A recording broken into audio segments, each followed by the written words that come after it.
And you did mention, I want to go back to it quickly, that Hogan going to WCW wasn't that much of a big deal, but when Randy Savage decided to leave in November of 1994, turned up in WCW the next month, that was a big deal. Yeah. Well, he was doing commentary. He was doing Raw, right? And nobody expected it. And I guess the story is, and correct me because you'll know more about it than I do because you've studied, he was working as an announcer. He was working without a contract because Vince wanted to, the new generation or whatever, he wanted to move Randy out. That's why he'd moved Hogan out. He wanted to get younger guys involved at the top of the card.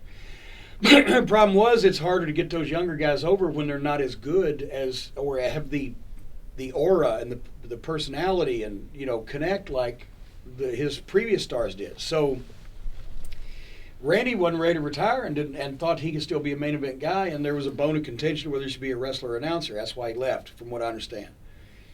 And so all of a sudden, I think it was, we were up in the Northeast doing TV when they came to me and said, Randy's not going to be here. You're going to fill in do color on Raw. Shit.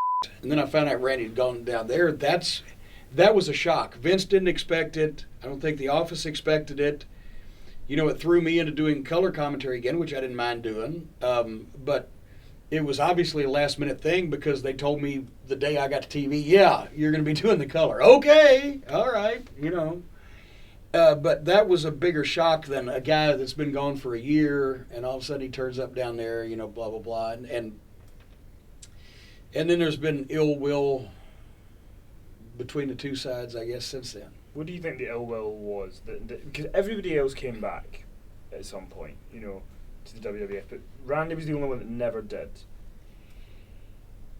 A lot of people say that it was because he stood Vince up on, Vince trusted him, thought they had a deal even though they didn't have a contract. They were working things out. Part of it was because he took the Slim Jim sponsorship because that was his rather than WWE's as a whole.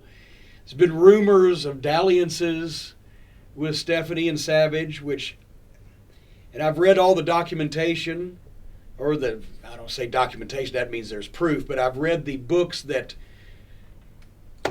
allude to it and have people's testimony, and it makes a good case. That's the one thing, believe me, if I was going to knock Stephanie McMahon, I would give anything I got. I don't have proof of that, and so I can't say that.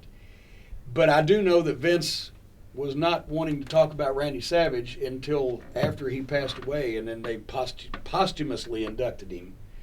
But he took it personal. For whatever reasons or whatever he found out later, he took it personal.